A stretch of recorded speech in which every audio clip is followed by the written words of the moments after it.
A couple of days ago, I did dabble with the Morning Star, which is a hammer, and hammers in general are something that are extremely underused. Obviously, that piques my interest to give them a shot, and now I tried a different weapon, which is the Mace.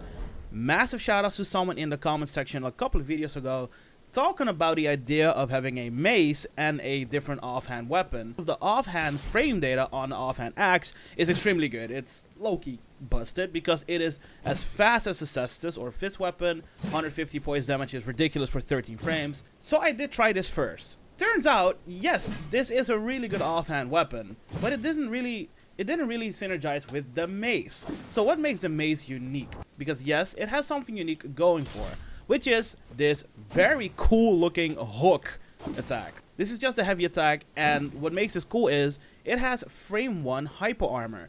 Hyper armor on one-handed attacks is not as common as you might think. This is something pretty rare.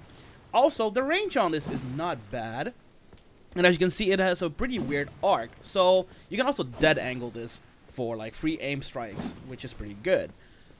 But what did I try here? So you can already see, yes, again I'm rocking the cestus because cestus offhand is just really good in my opinion. The range is not the best, and also this is going straight to like the biggest flaw on this build, the range. Everything here has not the best range, but if you're up close, that's where this build shines. The normal R1 here does 200 plus poise damage. The heavy attack does 400 plus poise damage. The cestus offhand does 110, but as you can see, they both cancel really fast. This means that you can keep repeating those first chain attacks to keep high poise damage. Also a little bonus, the offhand L1 sets up for a roll catch with the R2, but what makes this even better? If they mash in between this, your hyper armor is already active. So what that means is, if you hit the offhand swing and you do the R2 and they mash back, your hyper armor is active and you just go through the attacks.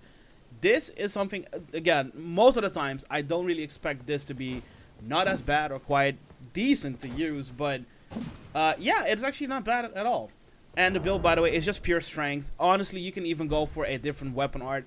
This moveset or this build in general didn't really need a weapon art, so I just went for Shriek of Sorrow. You could go for Crackblade, you could go for a different weapon art, but this on its own did plenty of work.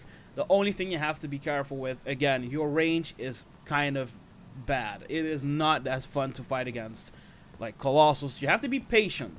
Just be patient. If you play fighting games, you know what I'm going to say. Just be patient with the zoner. You just have to be patient. And if you're in, that's when it starts. And you have fun. So yeah, that's pretty much it. Thank you guys so much for watching this. And I'll see you guys in the next one.